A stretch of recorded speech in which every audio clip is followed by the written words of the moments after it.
Hi, Adam here with the 37th Greater Brisbane Weekly Update, keeping you in the loop with what's going on across the 5 LGAs. This video is sponsored by Excel Psychology and YB Painting Services, and while it's been a quieter week, I've still got plenty of things you'll want to keep across to stay in the loop with what's going on. People have been looking forward to the completion of the Cross River Rail at some unclear point in the future, so far looking like being around 2029, and many of us are looking forward to seeing the impact of removing the current bottleneck that's caused by all trains needing to cross the river over the 2 tracks of the Merivale Bridge. But we didn't think about the impact of increased trains on time traffic would need to be stopped at level crossings. Well, most of us didn't anyway. However, public transport advocacy group Better Transport Queensland, or BTQ, have predicted the likely impact on many of the current level crossings across Greater Brisbane, and it doesn't look great.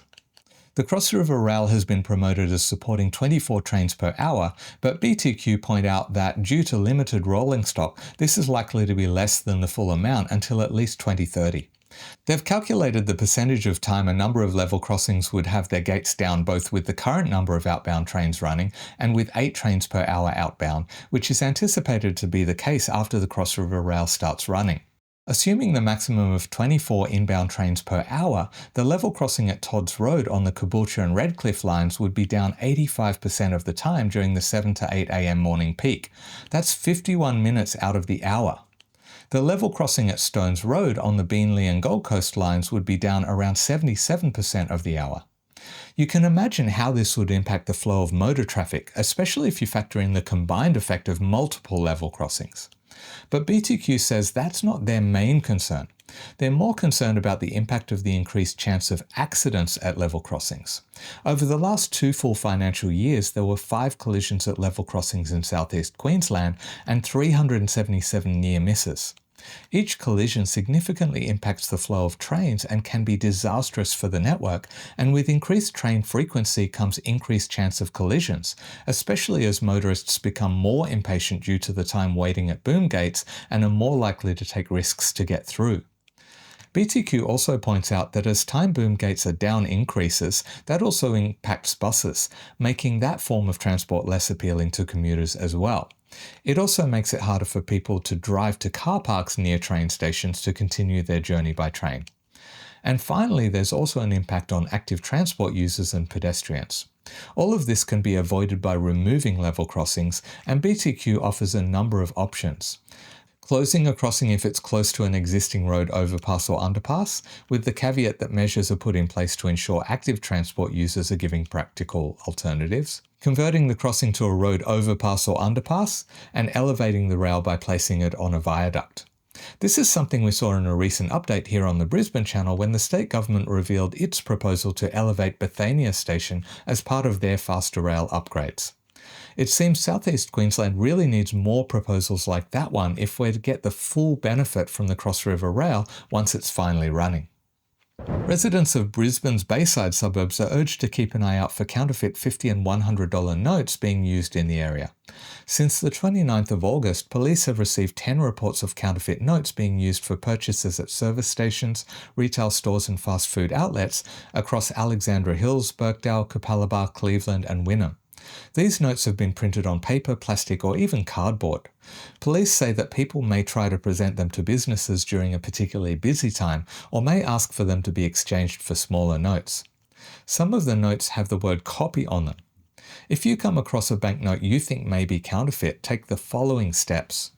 Handle it as little as possible and store it in an envelope. Note any relevant information, including how it came into your possession, and report the matter immediately to police. I've put a link in the video description with information on how to identify counterfeit notes. The next update is a general statewide one, but definitely relevant to our part of Queensland as the gateway to the rest of the state.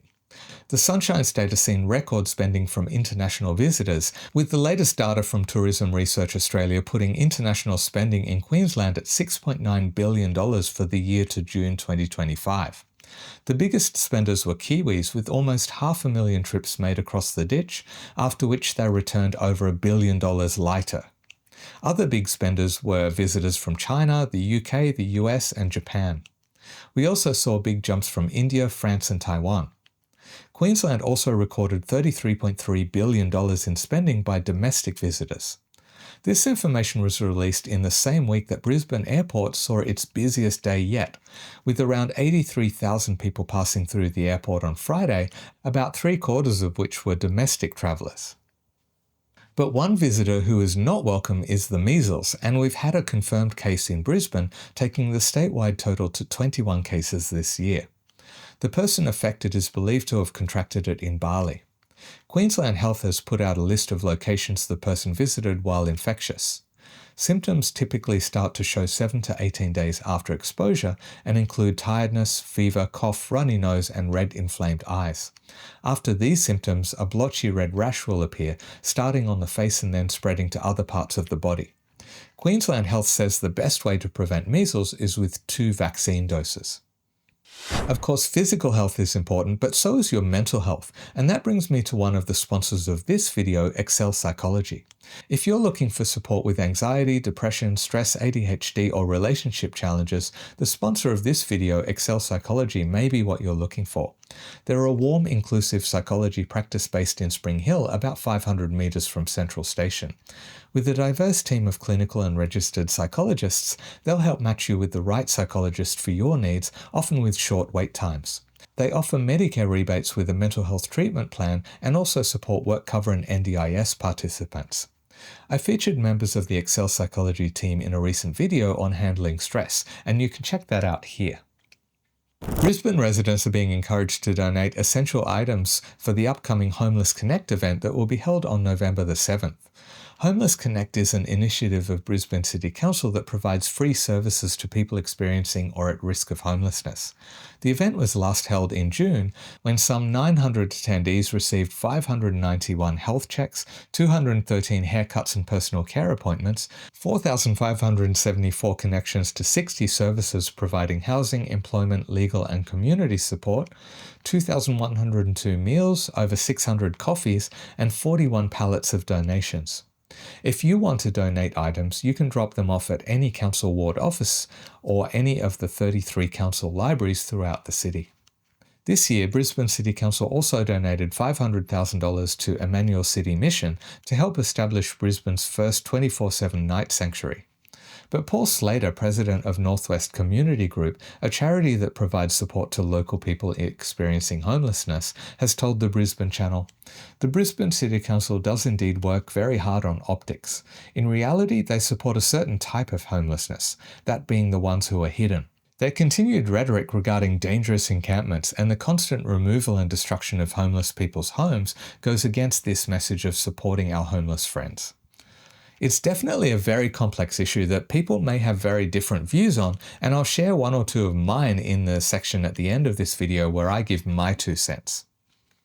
If you find these updates or anything else on the channel useful, you can say thanks by either buying me a coffee or 2, or supporting the channel as a member, which also comes with a range of perks. Thanks to these channel members for their continued support.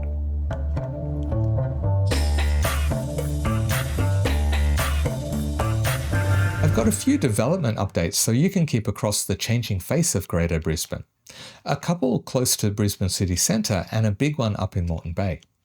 Firstly, at North Quay, a development application has been lodged by Shaher Alliance for 2 towers at 51 and 56 stories. They would house 1,112 apartments, as well as retail, hotel and short-term accommodation, as well as a sky restaurant and lounge on the 54th and 55th floors of one tower. The podium will feature a cliff garden concept, with subtropical greenery layered across sculpted terraces that connect the towers with the street. At Kangaroo Point, construction is set to begin on riverside apartments that are expected to sell for $10 million per home. Each apartment in the 6-story building will have 4 bedrooms, each with an ensuite, 2 living areas, and end-to-end balconies. The remaining level will feature a wellness centre.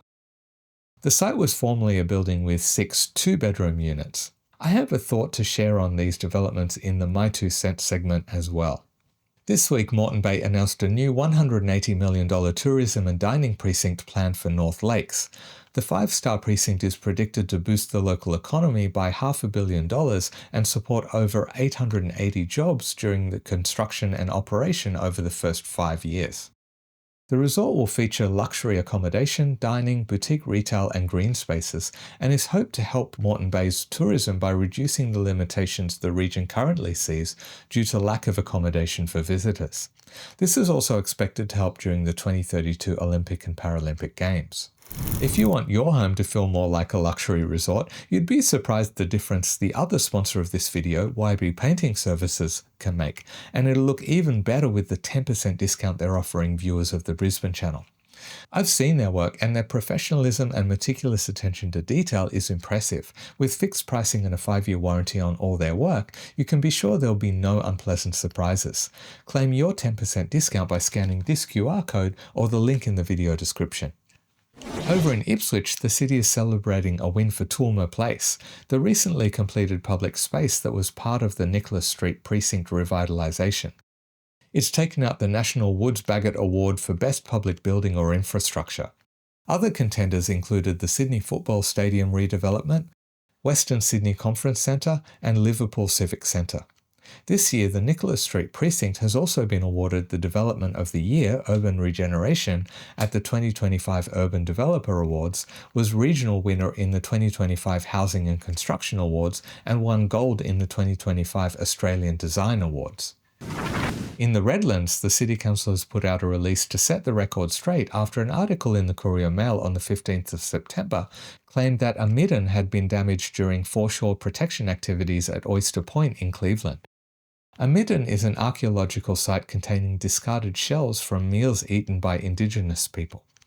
Charcoal and hearthstones from fires, as well as other cultural items such as stone and bone artifacts, can also be present. They provide valuable information about Aboriginal use of the coast and can show changes in diet, behaviour, activities and settlement over the millennia. Council has said that they engaged an external cultural heritage archaeologist to assess the site, and that during construction, the excavator used removed only the top grass surface layer, and the midden was surveyed as lying at a depth deeper than the surface layer that was removed. Okay, now I've got 5 quick bites to keep you in the loop with quick dot point updates. As you'd know from a recent update video here on the Brisbane Channel, Brisbane City Council are revamping Chermside Aquatic Centre and Water Park. Well, they're now seeking a contractor for the job. We'll keep you updated as things progress. Queensland Police have accepted an 8% pay rise over the next 3 years. The deal was only just accepted by union members, with a preliminary count showing 51.6% acceptance of the offer. The offer includes an $8,000 retention bonus over 2 years and allowances for night shift and remote work. Logan is proposing to remove red tape to make more affordable terrace housing easier to build.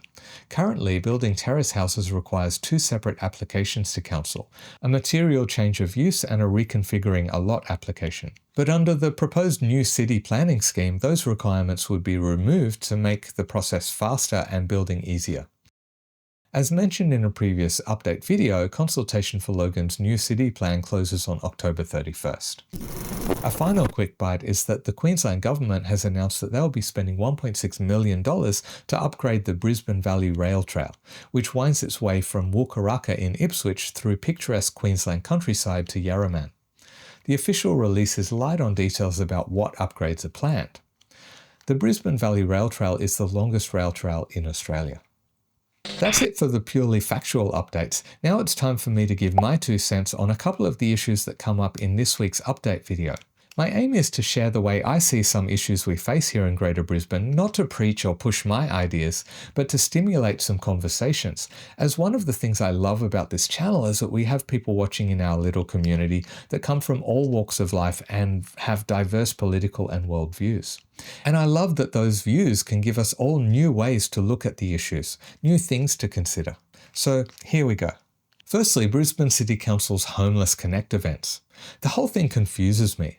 There's no denying that we have an issue with homelessness here, but that's an issue that affects people every day. And every day we also have a range of non-profits, charities and community groups that provide a range of support services to people facing or at risk of homelessness. From Vinnie's and the Salvation Army to Micah Projects and Northwest Community Group, and so many others. So while I respect the financial support Brisbane City Council offers organisations like these, including the $500,000 boost they gave Emmanuel city mission recently, I don't really see the point of having one day every few months where they provide items and services to people in need, apart from having something on their resume to say that they're doing their part. Surely more support of the organisations that help people in need day in and day out, who have regular contact with those people and are more across their specific needs, would be the best use of ratepayers' money. But cynical me sees that that doesn't provide as much visibility connecting council with the results these organisations are achieving. I would have to say I agree with Paul Slater's assessment that it's all about optics. I'm not saying that the council are cruel, unsympathetic people who have no concern for people doing it tough, but when you have so many constituents to please, I feel it's often the most vulnerable ones that end up given the least priority. After all, their actions clearing homeless people from parks hasn't helped them look particularly concerned with those residents' welfare. But when it comes to that, I can also see both sides of the story. There have been some safety concerns as people camping in our parks have allegedly broken into power boxes to use the power, which has created some risks. And there are certainly some who struggle with drug or alcohol addiction or mental health issues, so I can see how Brisbane residents may not feel safe in those areas where some of the effects of those things are visible. So I imagine balancing the welfare of everyday Brisbane residents and visitors and those residents who are having a harder time could be challenging. Brisbane City Council have said that people were only moved on after being offered housing support, but advocates say this was often not offered. And in any case, with 52,000 people on Queensland's public housing wait list at the end of June this year, there's little chance of any long-term housing being offered on the spot, and many of the temporary solutions are far from ideal. But that's something for a more dedicated investigation. There is so much to research to even begin to be across the complexities of the homelessness situation, and I've barely started the process. I know that I've been talking about a video exploring the homelessness issue for literally years. I do expect that video to be completed by the end of this year.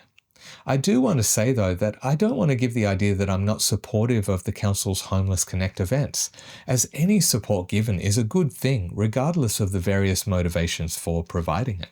But with the connection between homelessness and our current housing situation, that brings me to the other thing I wanted to bring up, and that is all the new developments that keep making their way into these update videos.